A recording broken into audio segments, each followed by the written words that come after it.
안녕하세요. 30대 초반 대구에 살고 있는 여성입니다.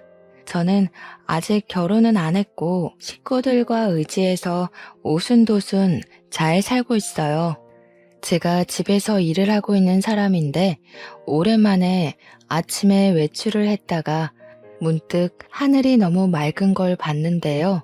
기분도 좋아지고 무엇보다 보고 싶은 사람이 생각이 나 하루 종일 마음이 묵직하더라고요. 잠깐의 외출로 생각난 그리운 사람이 제 머릿속을 떠나지 않아 글로 추억해 보려 합니다. 제 말도 안 되는 사연 한번 들어보고 가주세요. 저는 어릴 적 부모를 잃고 8살 차이 나는 언니와 함께 친척집에서 컸어요. 친척들은 부모 없는 저희를 불쌍하게 봐주어 걷어주었고, 저랑 언니는 부모님이 왜 돌아가셨는지 알지도 못한 채 그렇게 성인이 되었습니다. 부모님이 돌아가신 건 저희가 굳이 묻지 않기도 했어요. 모두가 알아봤자 슬프기만 할 거잖아요. 그렇게 친부모님은 우리 기억에서 거의 잊혔고, 저희가 효도를 해야 할 분들은 우리를 자식처럼 키워주신 이모와 이모부였습니다. 이모랑 이모부는 자식이 없어서 우리를 더 좋아해줬어요. 이모 부부는 두 분 다 약사였던지라 부부 약국을 운영하셨습니다. 규모가 작은 약국이긴 했지만 그 동네엔 약국이 그것뿐이라서 운영이 잘 된 편이었죠. 저희는 이모 부부의 재력 덕분에 어렵지 않게 자랐어요. 부모님이 안 계시면 되게 힘든 여생을 보내는데 다행히 저희는 마음 좋은 이모 부부의 덕을 크게 봤습니다. 언니도 저도 하고 싶은 걸 하면서 컸는데 언니는 워낙 범생이라서 대기업에 한 번에 입사를 했어요. 언니는 대학을 졸업하자마자 돈 잘 버는 직장인이 되었습니다. 그런 언니는 제게 롤모델이나 다름없는 존재였지만 따라가기엔 제 의지가 한참 모자랐어요. 저는 하고 싶은 게 없어서 그저 사는 대로 대학을 졸업했고 집에서 쉬다가 평범한 회사원이 될 뿐이었습니다. 하지만 제게는 저만의 신념이 있었어요. 직장이 중요한 게 아니라 직장에서 번 돈으로 내 취미 생활을 하는 것에 더 중점 두고 싶었기에 크게 직업엔 관심 없는 편이었죠. 사실 언니도 돈 버는 것에 목적이 있어서 대기업을 목표로 들어간 겁니다. 언니가 되고 싶었던 건 돈을 많이 버는 사람이 되는 거였거든요. 그러니 어쩌면 우리 자매는 꿈보단 각자의 현실을 쫓는 사람이었다고 보는 게 맞을 듯 하네요. 언니 얘기를 더 해보자면 언니는 공부쟁이에다가 자기가 원하는 목표면 반드시 도달하려 피땀 흘리는 노력파였어요. 그래서 저는 솔직히 언니가 결혼 안 하고 자기 투자에만 욕심내며 살 줄 알았습니다. 저희는 각자 직장으로 통근을 하고 있었는데 정말 평소와 다름없던 어느 날 언니가 결혼을 하겠다고 발표를 하더라고요. 그날 저 진짜 많이 놀랐습니다. 학교 다니면서 한 번도 언니가 연애하는 걸 본 적이 없었는데 어느 사이에 남자친구를 만들어서 그렇게 깊은 사이까지 갔는지 좀 많이 신기했어요. 공부 괴물인 줄만 알았는데 언니도 사랑에 움직이는 사람이구나 싶어 인간미도 느꼈죠. 이모랑 이모부도 마찬가지였습니다. 사람답게 사는 저와 달리 항상 제 할 일 아니면 잘 웃지도 않던 언니가 결혼을 한다니 아주 관심 있게 눈을 빛내셨어요. 언니한테 조심스럽게 형부될 사람에 대해서 질문을 했죠. 사업하는 사람이야. 친구 소개로 만났어. 만난 지는 3년 됐고 그동안 말 못했던 건 관계가 확실해지면 알리고 싶어서 굳이 말할 필요를 못 느꼈던 거야. 사업을 하는 친구라고? 그렇구나. 근데 사업하는 사람은 좀 불안정하지 않을까? 같은 직장 다니는 동료에는 괜찮은 사람이 없었어? 이모 부부는 형부가 사업하는 남자라는 소리에 살짝 실망하는 기색을 보였습니다. 어른이고 부모라면 사업이란 게 안정적이지 않으니 걱정을 할 수도 있는 부분이었죠. 이모는 제법 더 조심스럽게 언니에게 걱정을 했지만 언니는 형부의 능력을 이미 만나는 기간 동안 확인을 해왔고 충분히 인정한다면서 확고한 마음을 내비쳤어요. 그래서 저희 식구는 더 이상 별다른 말을 못했죠.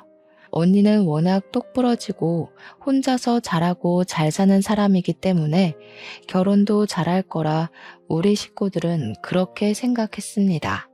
언니의 안목까지 믿었던 거죠. 그러나 똑부러진 언니도 실수를 할 수 있는 사람이라는 걸 이번 경험을 통해 알았어요. 아직도 그날의 언니만 생각하면 마음이 찡하게 울립니다. 저희 식구 앞에서 처음으로 환하게 웃으며 행복하게 집을 떠났던 언니는 결혼 생활을 시작한 지 불과 2년 만에 싸늘한 주검이 되어 우리 곁으로 돌아왔어요. 영안실에서 언니를 마지막으로 본 그때의 모습이 또 한 번 제 뇌리를 지나가네요. 당시 형부한테서 언니가 스스로 극단적인 선택을 했다는 소식만 전달받고는 아무런 앞뒤 상황 전혀 모른 채 장례식장으로 달려갔었습니다. 심장이 너무 빨리 뛰었고 장례식 입구를 보자마자 눈물이 터져 나왔어요. 이미 장례식 문턱을 넘어가면서도 저는 사실이 아니길 바랐습니다.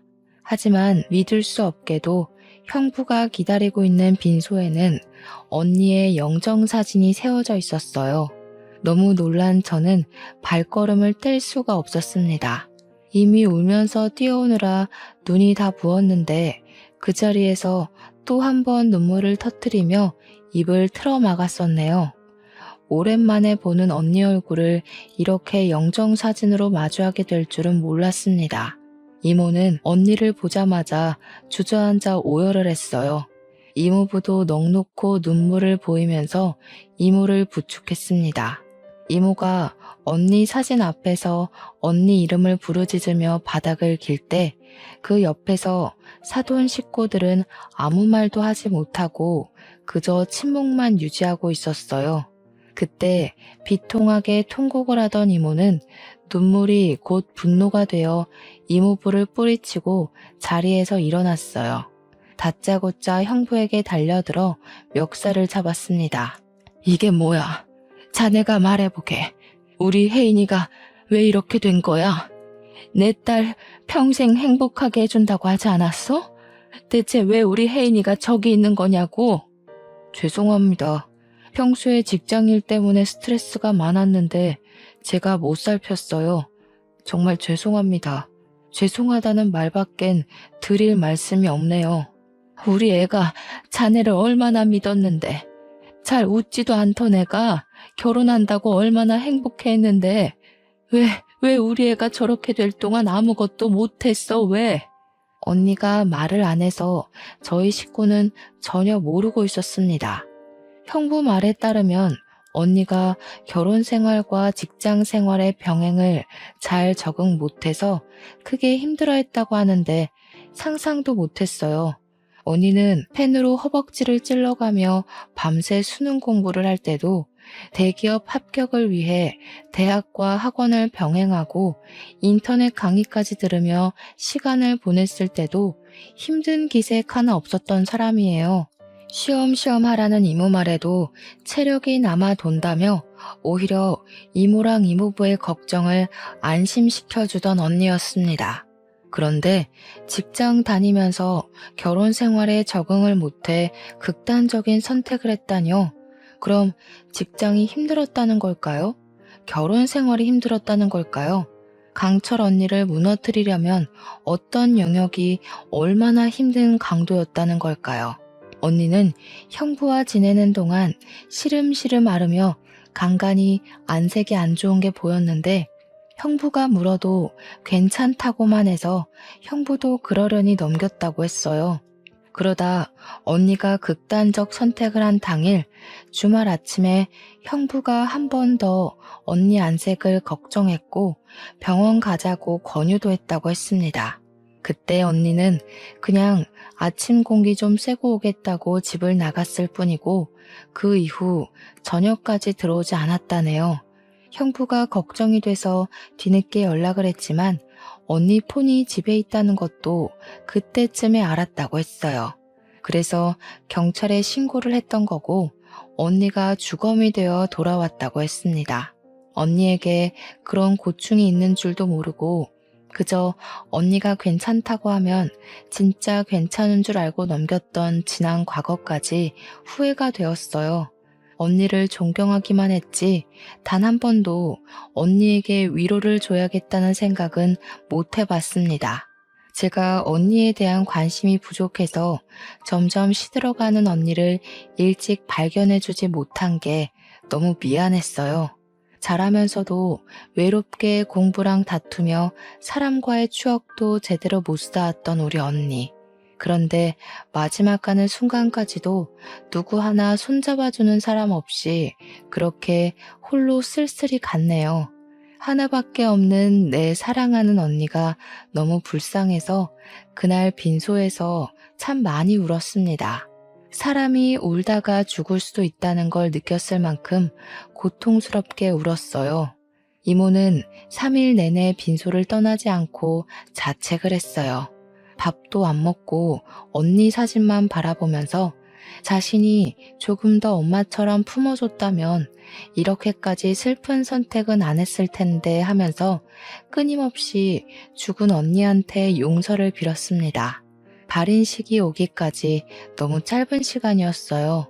사돈 어른들도 우리에게 면목이 없다면서 언니를 못 지켜줘서 미안하다고 하더군요. 올바른 애였으니까 좋은 곳에 갔을 거예요. 혜인이가 좀 똑똑한 아이입니까? 아마 그곳에 가서도 똑부러지게 잘 지내고 있을 거니 너무 자책은 하지 마셔요. 고맙습니다.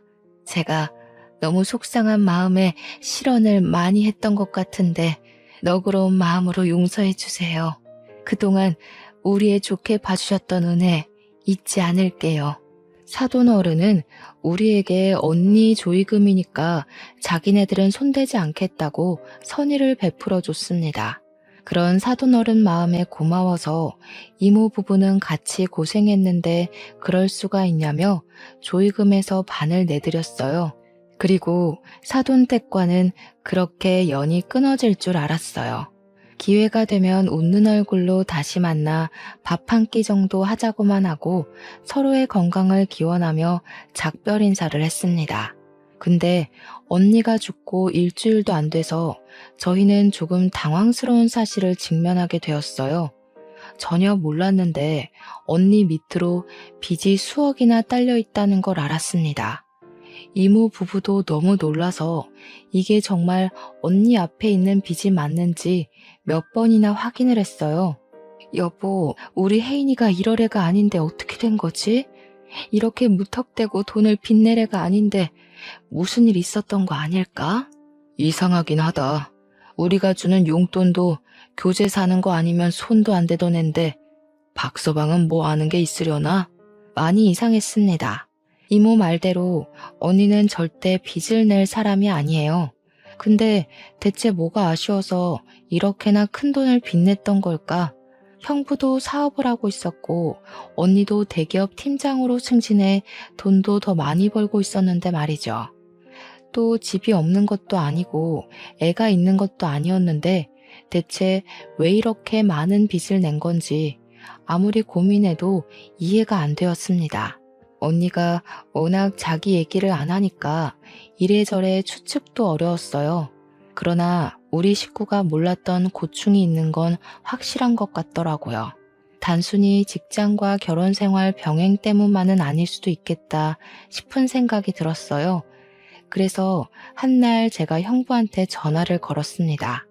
형부, 언니가 직장 일이랑 결혼이랑 같이 감당하는 걸 힘들어했다고 했잖아요.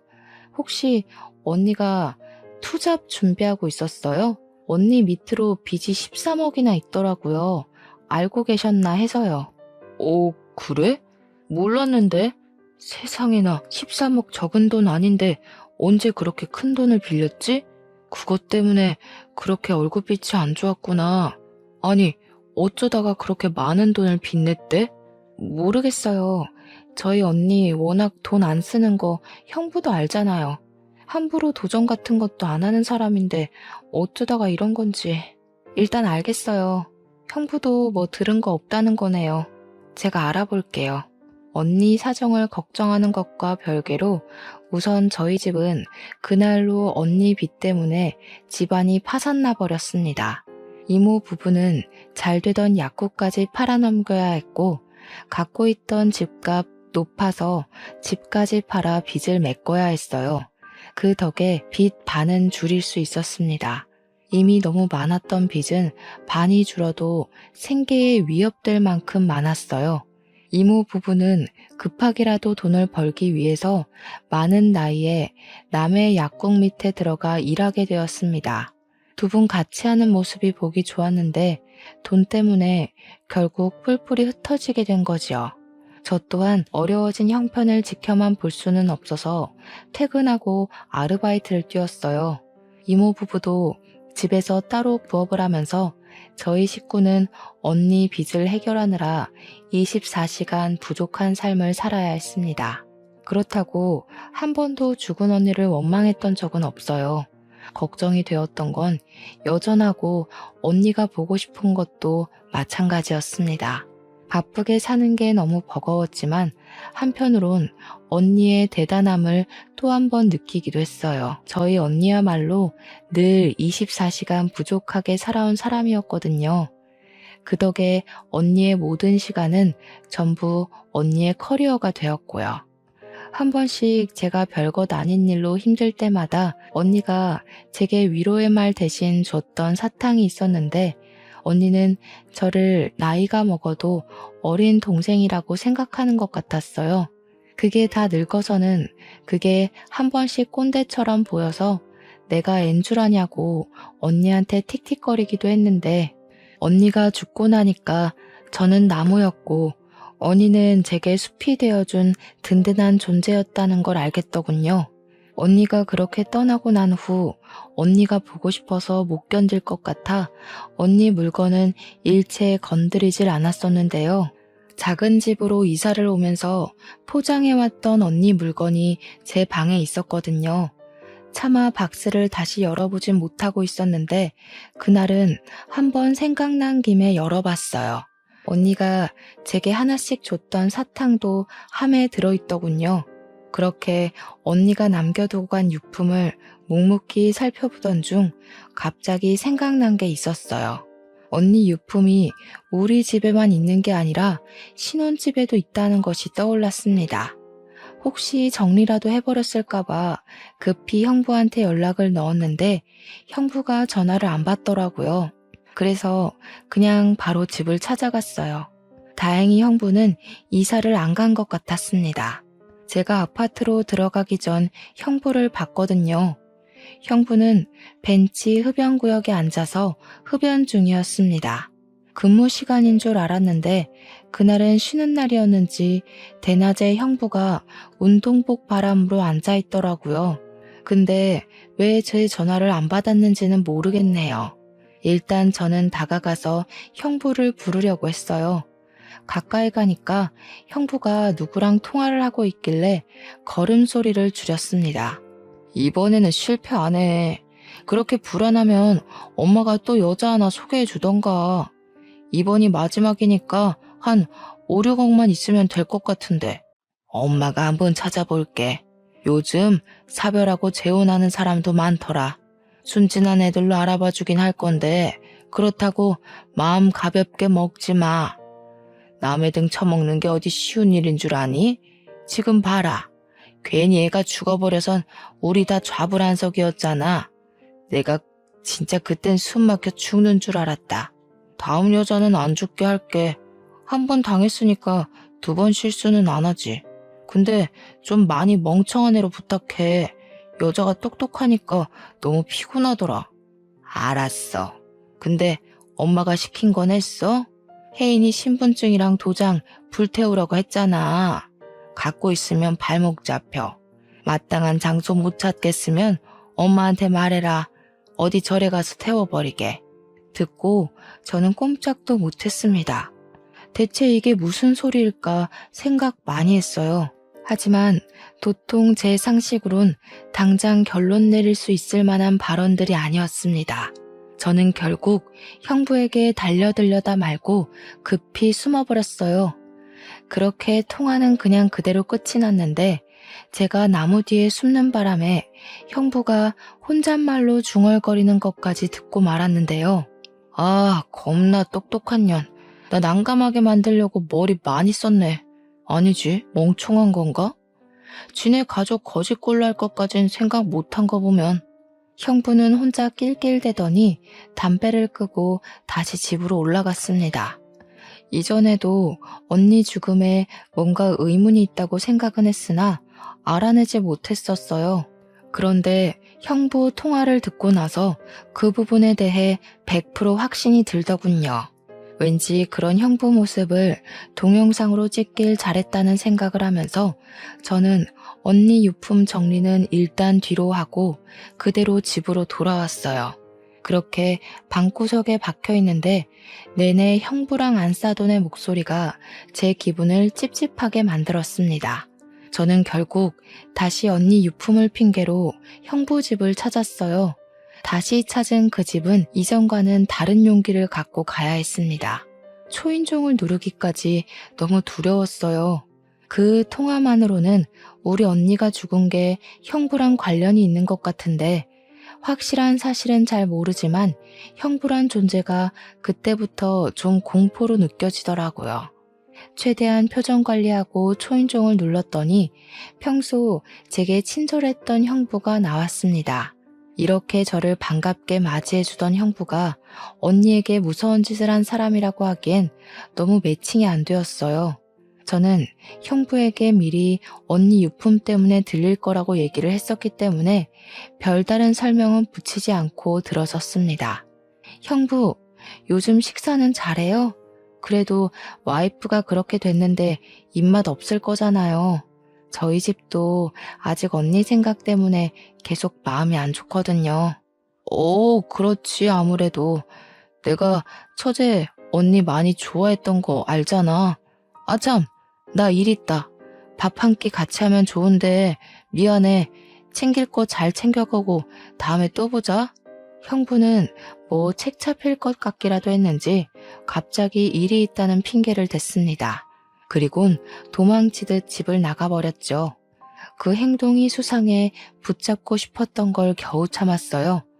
오히려 그때는 형부가 곁에 없는 게 나았으니까요. 저는 그때부터 언니의 필요한 물건만 빼내면서 은근히 집을 뒤졌습니다. 다행히도 형부가 언니 물건에는 아직 손을 안 댄 것 같았어요. 아예 안방을 쓰질 않는 건지 썰렁하기도 했습니다.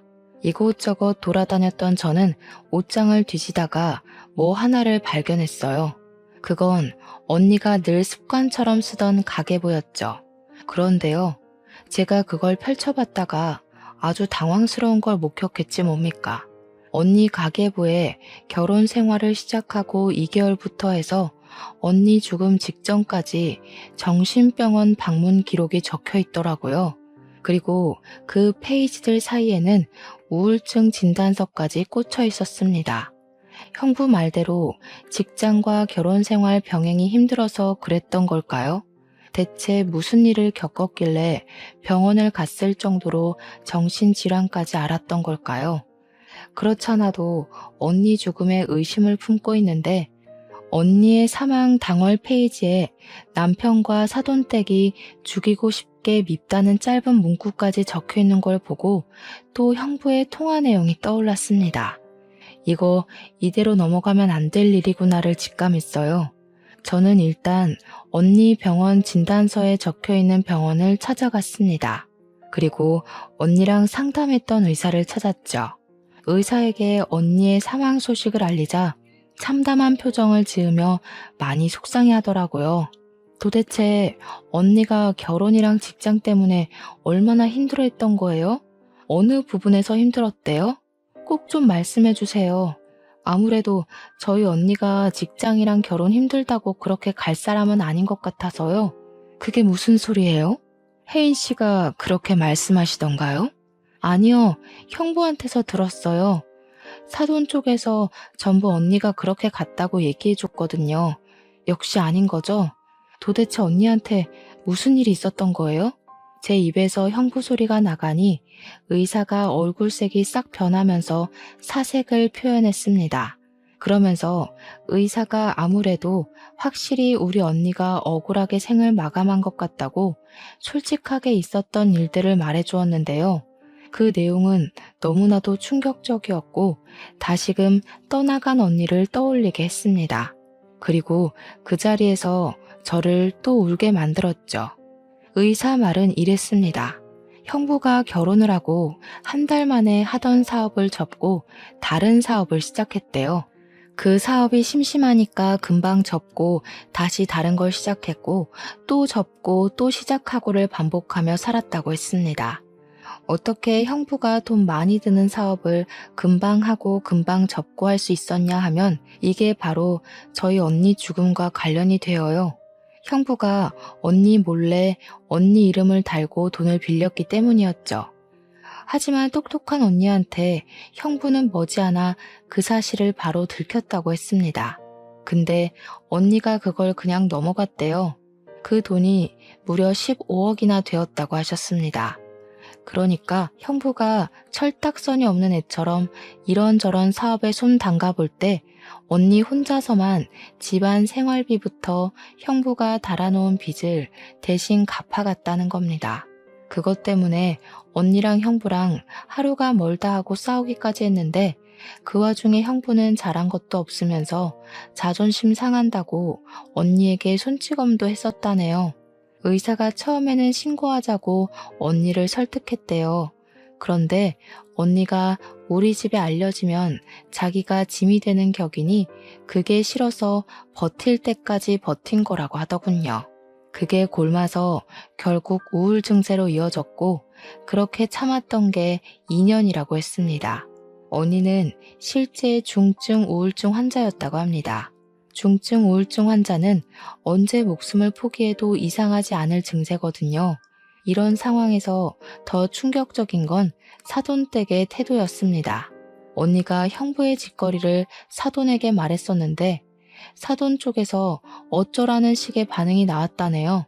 순 헛똑똑이었던 스스로를 탓하라면서 자기 인생은 자기가 잘 책임져야 되는 거라고 남 탓하지 말랬답니다. 어떻게 우울증이 있는 사람을 그렇게 질책하고 함부로 할 수가 있단 말입니까?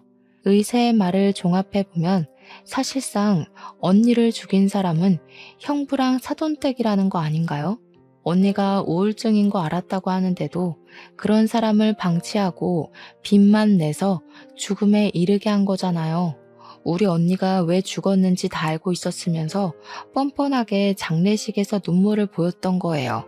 저희 손을 잡으면서 언니가 좋은 곳에 갔을 거라고 얼굴에 철판 깔고 위로하던 사돈들 모습이 떠오르자 저는 참을 수 없이 화가 났습니다. 모든 걸 알고 주체할 수 없을 만큼 화가 난 저는 이대로 둘 수 없어 당장 법조인을 찾아갔어요. 의사 동의를 받고 녹음했던 내용을 들려주며 상담을 받았습니다. 인감도장이나 신분증을 훔친 사실을 입증할 수 있으면 사기죄와 사문서 위조죄로 고소할 수 있다고 하길래 저는 형부랑 안사돈이 통화하던 영상을 보여줬어요. 다행히 증거 채택이 가능할 것 같다고 하더군요. 그리고 저는 이 사실을 이모 부부에게 전달했어요. 이모 부부도 저처럼 꽤나 충격 먹으면서 머리 끝까지 화를 냈고 불쌍한 우리 언니가 생각나 눈물을 보였습니다. 내가 이놈들 싹 다 죽여놓을 거야. 어떻게 사람이 그렇게까지 버러지 같을 수가 있어? 그래놓고 우리 딸 조의금까지 받아가? 우리 혜인이 어떡하니? 불쌍해서 어떡해? 내가 정말 그놈들 머리털을 싹 다 뽑아버려야지. 우리 딸 억울하게 간 만큼 똑같이 울게 만들 거야. 지옥이 뭔지 내가 보여줘야겠어. 그렇게 저희는 무작정 사돈 어른이 일하고 있다는 부부 심리 상담센터를 찾아갔어요. 직업도 참 그 사람들한테 안 어울리는 옷이 아닙니까? 우리 언니를 죽게 하고 자기 아들과 사별시켜 놓은 사람들이 부부들을 대상으로 상담을 한다는 게 웃기잖아요. 여길 찾은 고객들은 여기 상담사들이 살인자인 줄도 모를 텐데 한시라도 당장 제가 알려주고 싶었어요. 그런데 더 어이없는 건 뭔 줄 아시나요? 처음 언니가 결혼 약속만 했을 때 제가 언니 따라 사돈 만나러 가는 길에 이 센터를 와본 적이 있었거든요. 그때는 딱 봐도 운영하기 힘든 만큼 센터 사정이 어려워 보였어요. 근데 다시 찾아간 센터는 그새 좋은 곳으로 이전을 하고 리모델링까지 했더라고요. 완전 TV에 나와도 될 만큼 고급지게 바뀐 거 아니겠어요? 남의 집 초상 내놓고 자기네들은 기다렸다는 듯이 살림을 피다니 너무 안 봐도 비디오인 수준이었습니다. 사돈댁이 원래 우리 집보다 형편 안 좋았거든요. 저희는 약국하던 집안이라 부유했으나 형부네는 형부가 사업을 한다고 했는데도 저희보다 어려웠어요. 형부 집안 배경은 기본적으로 평민보다 못한 수준밖에 안 되었던 걸로 압니다. 그래서 사돈댁 센터는 인터넷에 검색도 안 될 만큼 팔이 날렸었거든요. 제가 그때 사돈 사업장이라고 알려주는 언니의 말을 듣고 잠깐 결혼을 고심해보라 슬쩍 말을 던져보기도 했는데요. 언니는 사람이 어디 돈뿐이냐고 적당히 살고 적당히 좋은 마음이면 그걸로 충분히 잘 살 수 있다길래 그때도 언니 의견에 지지만 했었죠. 지금 생각해보면 좀 더 고집해서 말려줄 걸 그랬습니다. 아니, 완전 진상을 부리면서 언니에게 매달렸을 걸 그랬어요. 어쨌든 그렇게나 쪼들렸던 사람이 갑자기 이렇게 사업을 일으킬 만한 돈이 어디 있었겠습니까? 더군다나 형부도 사업을 그 모양 그 꼴나고 있었잖아요. 사돈 어른들이 형부한테 돈을 받았을 리는 없고 당연히 돈 나올 곳은 한 곳밖에 없지 않겠어요? 바로 우리 언니겠죠. 우리 언니 목숨을 앗아간 돈으로 지네들 밥줄이나 키우고 있었다는 게 너무나 열이 받았어요. 그 사실까지 알고 그 센터를 찾아갔기 때문에 이모부는 센터의 번지르르한 입구를 보고 더 화가 났고 문 옆으로 세워진 화분을 전부 발길질에 깨트려 버렸습니다. 무작정 안으로 들어갔더니 직원이 바깥 소란을 알고 당황해서 무슨 일이냐고 저희를 막더군요. 살인미수죄 공모로 같이 조사받고 싶지 않으면 비키세요. 그리고 지금부터 그쪽들이 모시는 상사 수준이 어떤지 잘 보시고 하루빨리 이직하시는 게 좋으실 겁니다. 오늘부로 여기 문 닫을 거거든요. 저는 직원들을 뿌리치고 당장 사돈 어른들을 찾았습니다. 그마저도 제가 찾아 나서는 게 싫어서 당장 기어 나오라고 소리를 쳐버렸어요. 그러니 당연하게도 사돈 어른들이 상담하다 말고 튀어나오더라고요. 어머나 세상에, 혜인이 동생 아니니? 여기서 뭐 하는 거야? 다짜고짜 와서 민폐야? 뭐 하는 거긴요. 우리 언니 죽인 살인자 두 분한테 따지러 왔죠. 와, 너무 웃긴다. 지금 부부 상담해 주시는 거예요? 자격 있어요? 우리 언니랑 형부 사별시킨 사람들 아니세요? 아, 이분들도 다 사별시키려고요? 여기 부부 화합이 아니라 부부 사별이 목적인 곳인가 보죠? 뭐야? 갑자기 찾아와서 밑도 끝도 없이 무슨 행패야? 경찰에 신고하기 전에 당장 나가. 감히 누구를 모욕하려고? 안사돈은 얼굴이 시뻘개져서 제게 목청을 높였어요. 직원한테 당장 경찰에 신고하라고 지시하면서도 돈 주는 고객들을 지키고 싶었는지 상담실에 들어가 계시라고 억지 웃음을 짓더군요. 거기다 대고 제가 말해줬죠. 이 사람들의 진실을요. 다들 한시라도 빨리 도망치시는 게 좋을 거예요. 여기 이 상담사들이 얼마나 사람 심리로 장난을 쳤는지 저희 언니가 그거 못 견디고 불쌍하게 죽었거든요. 심리 상담사라서 심리적으로 사람 피말리는 짓 굉장히 잘하는 사람들이에요. 여기서 상담받았다간 부부끼리 서로 죽이네 마네 하시게 될 거니까 얼른 다른 데 알아보세요. 그러자 제 입을 다물게 만들고 싶었던 안사돈이 앞일 생각 못하고 제 뺨을 갈기면서 분위기가 더 심하게 산만해졌습니다. 지켜보고 있던 부부 고객들은 안사돈의 돌발 행동 때문에 이미 상담사로서의 신뢰를 잃고 말았어요. 그 와중에 안사돈은 아예 이미지를 놓아버리기로 마음 먹은 건지 제게 막말을 내뱉기 시작했는데요. 뭐? 살인자? 근거 있니? 이렇게 개념 없이 덤벼들 거면 그만한 증거는 갖고 행패 부리는 거야?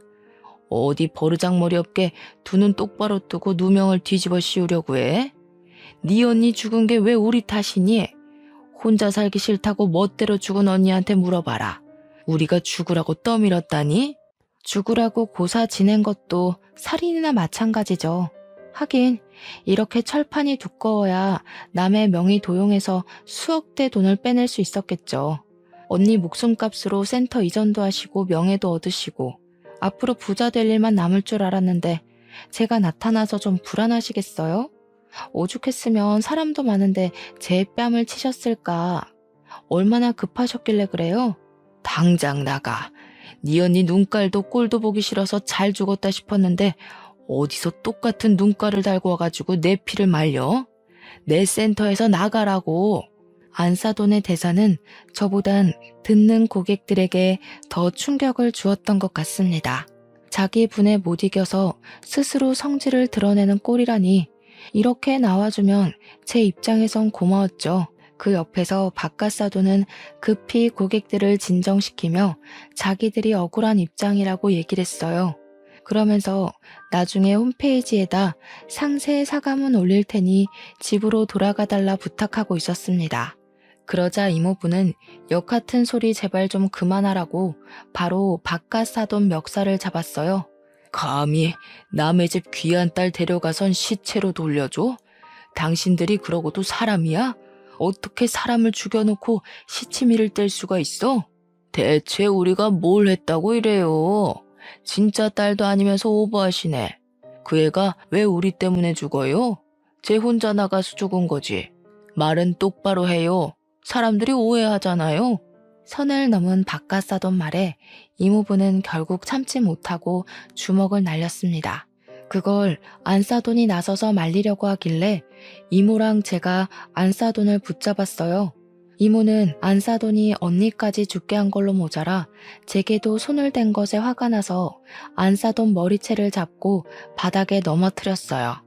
당신들이 내 딸 앞으로 빚내고 죽음까지 몰았잖아. 당신들 먹고 살 궁리하느라 내 딸이 죽어가는데도 방치했잖아. 근데도 뭐가 잘못됐는지 몰라? 우리 애가 당신들 입으로 자백한 녹음 다 가지고 있는데? 그 자리에서 저는 바로 녹음을 틀어주었습니다.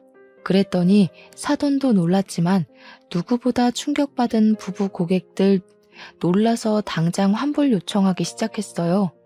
그러면서 고객들은 사돈 어른들한테 쌍욕을 했고 그렇게 살지 말라며 경고를 때린 뒤 센터를 나갔습니다.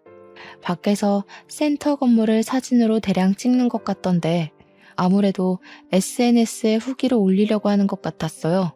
그때 정말 타이밍 기가 막히게도 룰루랄라 놀러온 형부가 센터를 둘렀다가 내부 상황을 보고 당황하더군요. 저랑 저희 식구들을 보면서 순간 찔리는 게 있는지 바로 도주를 했습니다. 저 사람이 우리 언니한테 가장 큰 가해자였을 텐데 이대로 놓칠 수가 있나요? 저는 형부를 잡기 위해 곧장 쫓아갔어요. 그런데 역시 여자의 몸으로는 좀 역부족이더군요. 할 수 없이 바로 경찰에 신고를 했지만 경찰이 오는데 10분이나 걸리는 바람에 이미 도주한 형부는 당장 잡지 못했습니다. 하지만 저는 형부와 사돈 가족들을 전부 사기죄로 고소 진행부터 했어요. 신고 접수가 되자마자 당연히 수사가 진행되었고 다행히도 언니가 쓰던 가계부, 언니 명의의 통장, 그리고 그들이 태웠다고 발언했던 언니의 도장과 신분증이 전부 증거물과 증언이 되어서 경찰에게 제출되었어요. 언니 신혼집 침대 밑에서 언니 휴대폰도 발견됐다고 하더라고요. 거기에는 언니랑 사돈댁과 형부랑 통화하면서 다퉜던 내용이랑 빚 가지고 신랑이 벌이는 정황들까지 전부 녹취록으로 남아 있었습니다. 녹취록에 담긴 언니 목소리와 강압적인 형부의 목소리는 아직도 잊히지 않을 만큼 정말 속이 상했어요. 형부는 언니 몰래 명의를 도용했다가 언니에게 들키고 나서는 사죄하긴커녕 더 과감하게 나왔더라고요. 언니가 자신보다 체격이 작은 걸 이용해 대출을 강요했고 협박까지 했다는 걸 그 녹취록을 통해 알 수 있었습니다. 그래서 형부에게 강요죄와 협박죄, 사기죄를 전부 물어 고소를 진행할 수 있었어요. 더불어서 우리 언니가 거절하지 못하도록 시댁에서 단체로 매출을 강요했다는 사실까지 밝혀졌는데 그 대출받은 재산을 전부 시댁을 위해 사용했다는 점에서 특수협박죄로 형사처분도 가능했습니다. 형부는 결국 징역 5년의 처벌을 받게 되었죠. 직접적인 가해자는 형부였다고 하더라도 사돈 가족들에게는 죄가 없겠습니까? 우리 언니가 자살을 선택하도록 몰아간 죄를 반드시 묻고 싶었어요. 그래서 사기 공범죄로 형사 및 민사소송까지 진행했으나 언니가 시댁에 의해 대출 강요를 받았다는 직접적인 증거는 부족했습니다. 그래서 징역까지 안 되고 그저 200만 원의 벌금형으로 끝나고 말았죠. 하지만 저는 형부 하나만 골로 보낸 걸로 만족하지 못했어요. 우리나라 법이 그렇다는데 제가 법으로 뭘 더 할 수 있었겠습니까? 해서 저는 지역 카페와 맘카페에 이 사실을 전부 공표해 줬습니다. 우리 친언니를 죽음으로 몰아간 사돈이 현재 땡땡시에서 부부 상담센터를 운영하고 있다는 내용으로 우리 집 사정을 구구절절 상세히 기재했고 그걸 인터넷에 뿌려버렸어요. 물론 명예훼손을 받을 수 있겠지만 범죄자 가족 주제에 남의 부부관계를 상담해준다는 게 말이 안 되지 않습니까? 이 소식을 전해 들은 카페 회원들은 다 같이 분노를 해주었습니다. 역시 엄마들의 힘은 대단한 건지 사돈댁 일이 소문나는 건 정말 삽시간이었어요. 그렇게 지역신문에도 제보가 되면서 그 부부 상담센터는 또다시 본래 모습처럼 파리만 날리게 되었고 적자가 나서 2달 만에 폐업을 하게 되었습니다. 맘카페 회원들은 다 같이 그 부부 상담센터에 찾아가 따지려 했으나 이미 폐업을 해버려서 더 이상 죄를 묻지 못했어요. 사돈댁은 일이 제법 커지고 더 이상 사회가 손가락질하는 그 압박을 견디기 힘들었는지 저희 식구에게 사과를 하고 싶어 했나 봅니다. 제 전화번호는 또 어떻게 알아낸 건지 모르는 번호로 전화가 왔더라고요. 저는 그게 사돈댁인 줄도 모르고 받았더니 그 카랑카랑한 목소리로 제 뺨을 치던 아줌마라서 그냥 끊어버리려고 했거든요. 아니 아가씨, 잠깐만 내 말 좀 들어봐요. 우리가 꼭 아가씨랑 사돈댁한테 이 말을 해야 될 것 같아서 애타게 찾았어요. 미안해요. 혜인이 일은 우리가 평생 사죄하면서 살게요. 그러니까 제발 우리 좀 용서해줘요. 요즘 이상한 방송국까지 찾아와서 집 밖도 못 나가고 있어요. 이제 와서 존댓말 쓰는 것도 웃기네요. 겨우 그 정도로 못 살겠어요? 우리 언니는 그쪽들한테 시달리면서 2년이나 숨막혀 하다가 떠났어요. 뭐 얼마나 지났다고 벌써 죽겠다 소리를 해요? 당신들 벌 받는 거 이제 시작일 뿐이고 우리 언니가 용서했다고 내 꿈에 나타날 때까지 평생 언니보다 더한 고통 받으셔야 될 겁니다. 저는 그래도 전화를 끊어버렸고 수신 차단을 했어요. 우리 언니 죽음은 이런 불장난 같은 가벼운 사과로 넘어갈 문제가 아닌데 어쩜 저들은 사과하는 방법조차 모르는 걸까요? 이게 사과로 될 문제라고 생각하는 수준조차 정말 답이 안 나오는 어른이지 않나 싶었습니다. 저는 이렇게 파렴치한 인간들이 벌을 받게 만들긴 했지만 언니를 잃은 상실감은 여전히 채워지지 않더군요. 제가 언니에게 조금 더 관심을 가지고 살았다면 이런 일이 안 벌어졌을까 싶으면서 뒤늦은 후회만 오더라고요. 우울증에 정신과 약까지 복용했는데 동생인 제가 몰라준 게 얼마나 한심합니까? 이렇게 한 달이 건넌 가족 관계에도 발등 찍힌 것이 너무 억울하고 서러운데 우리 언니는 제가 아팠던 것보다 더 아팠겠죠. 모든 것이 다 정리가 된 그날 가장 큰 공허를 느꼈네요. 끝장을 봐서 다행이다 싶으면서도 이대로 그들에게 준 벌이 끝나버린 것이 싫기도 하는 이중적인 마음도 들었고요. 그냥 문득 언니가 보고 싶어서 이랬다 저랬다 하는 것 같습니다. 하늘에서 언니가 저를 꼭 지켜보고 있었길 바래요. 언니 보고 싶은 마음 하나가 제게 이렇게 큰 용기가 되었다고 제 마음의 소리를 들었기를 꼭꼭 바랍니다. 그래도 세월이 약이라는 말이 거짓은 아닌가 보더라고요. 언니가 세상을 뜨고 9개월이 지난 현재 주말마다 이모랑 이모부랑 등산에 취미가 생겨서 다니고 있어요. 등산할 때 체력적으로 힘이 드니까 딴 생각을 안 해서 좋더라고요.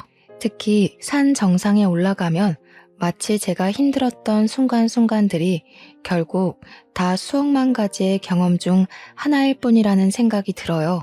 그만큼 언니가 보고 싶은 그리움과 슬픔보다는 언니와 좋았던 추억이 제 마음에 더 크게 자리 잡는다는 거죠. 저도 언젠가는 언니가 있는 곳으로 갈 운명이잖아요. 나중에 저희 식구들도 전부 언니 곁으로 갈 거고 우린 또 만나게 될 텐데 뭘 그렇게 그리워했을까 싶더라고요. 그래서 산 정상만 올라가면 항상 갈피를 못 잡던 제 마음이 좀 진정이 되어서 좋습니다. 그건 이모랑 이모부도 마찬가지라고 하네요. 여러분들은 꼭 결혼한 형제자매가 있다면 옆에서 끊임없는 대화를 해줌으로써 우리 언니 같은 불상사가 일어나지 않도록 잘 대처했으면 해요. 속상하게도 가족의 소중함은 이들이 떠나야만 더 크게 느껴지지만 우리가 끊임없이 되새긴다면 충분히 후회되지 않게 표현할 수 있다고 생각합니다. 지금까지 제 사연 관심 있게 들어주셔서 감사합니다. 늘 행복하세요.